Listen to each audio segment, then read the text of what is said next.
So a manhunt is now underway for a gunman who fired shots at Border Patrol agents in Chicago.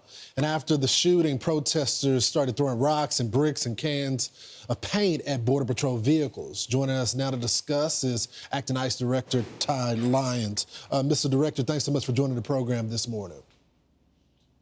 Thanks, Lawrence. Thanks for having me.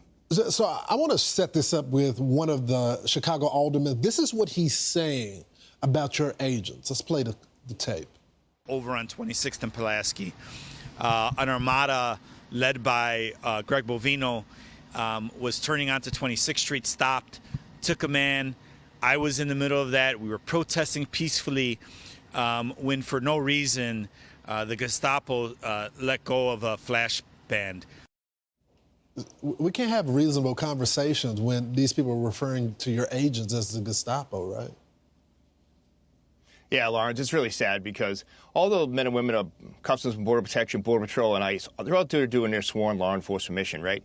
So what I would say to the alderman is, look at the ones we arrested this weekend. There was a gentleman from Mexico that was released for 3 counts of sexual assault of a child, did his time in prison, and then they refused to turn him over to us. We have to go out 4 days later and hunt and find that guy.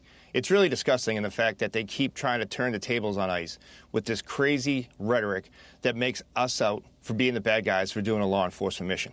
Yeah, we got the numbers to prove it now. An 8,000% increase in death threats against ICE officers, 1,000% increase in assaults on ICE officers. I mean, I got a lot of buddies in ICE, Border Patrol. It's hitting them hard now. It is, because it's such scary times, Lawrence. That's the thing, right?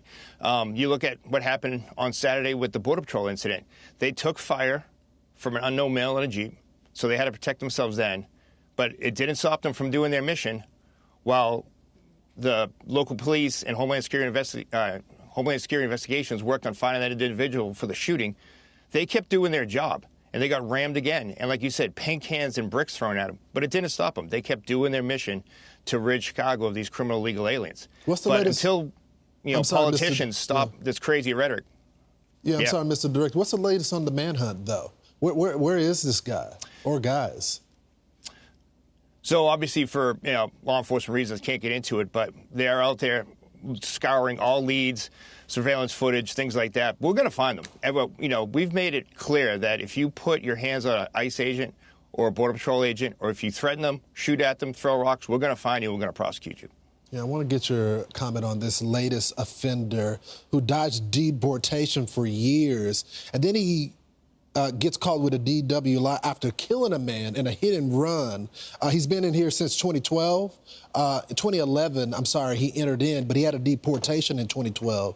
A long rap sheet right there, grand theft auto. How does a guy like this stay in the country? He had plenty of opportunities to get his paperwork done, but he didn't, and then he escalates to DUI, killing someone. And that's the scary part, Lawrence, about these sanctuary jurisdictions, right? Criminal illegal aliens will go to locations where they know that local police or state police won't turn them over to us. And you look at this case, you have somebody that's been here since 2011, identified in 2012, yet he's still out there committing crime. Had we taken action before, that victim of that DUI crash might still be with us today. But that's the issue that we're trying to focus on, is the fact that when you don't work with ICE, tragedies like this happen. And I really wish elected officials would sit down and talk to angel families, kind of like with Operation Midway Blitz that we have named after Katie Abraham that lost her life to a DUI crash for a guy that wasn't supposed to be here. Those are the victims we're fighting for every day. And it's really sad that politicians won't let us do our law enforcement mission. Yeah. Let's talk about the recruitment, because you got over 200,000 applications in.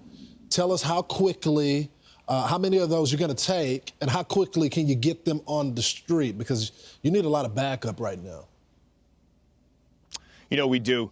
But our goal is to make sure that we can hire 10,000 that we promised the American people. We get more folks out on the street.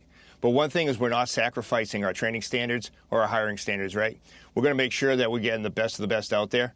Luckily, we have a lot of former federal law enforcement, current federal law enforcement, current state and local police that want to join the ICE mission because they want to feel like they're working for an agency that respects them and allows them to do their job, unlike a lot of these sanctuary jurisdictions where we're getting recruits from. So you're going to see an increase in our numbers, but we're still going to be that premier law enforcement agency we've always been. Where you're leading by example. I hear from my buddies in ICE and Border Patrol every day that you're a cop's cop. You're one of the guys that's been on the ground before. You understand the job. They're in good hands. Thank you, Mr. Director. Thanks, Lawrence. Great seeing you. I'm Steve Ducey. I'm Brian Kilmeade. And I'm Ainsley Earhart. And click here to subscribe to the Fox News YouTube page to catch our hottest interviews and most compelling analysis.